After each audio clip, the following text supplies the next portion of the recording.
మణి పంటే కారస్తున్నా తన మాట మణి పంటే టీజింగుల దండై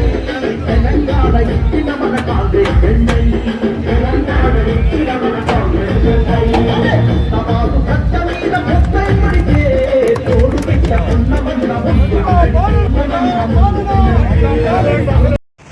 హుస్నాబాద్ పట్టణంలో బస్టాండ్ పక్కన ఉన్నటువంటి ఖాళీ స్థలం జంక్షన్ అభివృద్ధి గాను ఆర్టీసీ ఎండీ సజ్జనార్ గారు మరియు ఆర్టీసీ సంస్థలో పనిచేస్తున్న ఉద్యోగులు కలిసి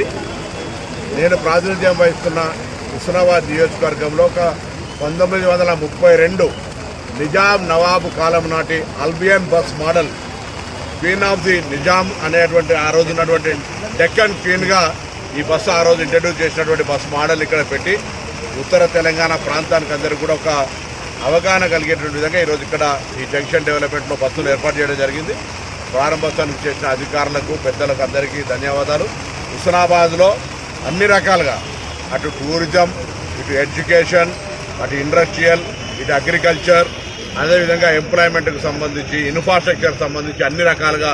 అభివృద్ధి చేసే భాగంగా హుస్నాబాద్లో ఈరోజు సెంట్రల్ లైటింగ్స్ ఉన్నటువంటి దాన్ని ప్లాంటేషన్కు సంబంధించి కానీ లేదా జంక్షన్ డెవలప్మెంట్ కూడా మరి దాదాపు 4 కోట్ల రూపాయలతో ఫౌండేషన్ వేసుకోవడం జరిగింది. ఈ కార్యక్రమం ద్వారా ఇంతకుముందు కొత్త పల్లె చెరువు దగ్గర కూడా ఒక 2 కోట్లతో అభివృద్ధి కార్యక్రమాలకు శంకుస్థాపన చేస్తున్నాం. ఇవన్నీ కూడా త్వరితగతిన పూర్తి చేసి 4 జిల్లా మధ్యలో ఉన్నటువంటి కరీంనగర్కు, సిద్దిపేటకు, హన్మకొండకు, జనగామకు ఎటు 35-40 కిలోమీటర్ల దూరంలో ఉన్న ఈ హుస్నాబాద్ సెంటర్గా మారడానికి వీలైనంత అభివృద్ధి చేయడానికి అటు శాతవాహన ప్రభుత్వ ఇంజనీరింగ్ కాలేజీ కావచ్చు, ఇటు గౌరవెల్లి ప్రాజెక్టు కావచ్చు, రేపటి ఇండస్ట్రియల్ పార్కు కావచ్చు, ఈ టూరిజం మహాసముద్రం గండి ఎల్లమ్మ చెరువుతో పాటుగా ప్రముఖ దేవాలయ చారిత్రకంగా ఆనాడు సర్వాయి పాపన కట్టిన రేణుక ఎల్లమ్మదేవి టెంపుల్ కావచ్చు, స్వయంభూ పుట్టపల్లి రాజరాజేశ్వర స్వామి టెంపుల్ కావచ్చు, అన్నీ కూడా ఇందులో భాగమై ఈ ప్రాంతం అంతా అభివృద్ధి అయి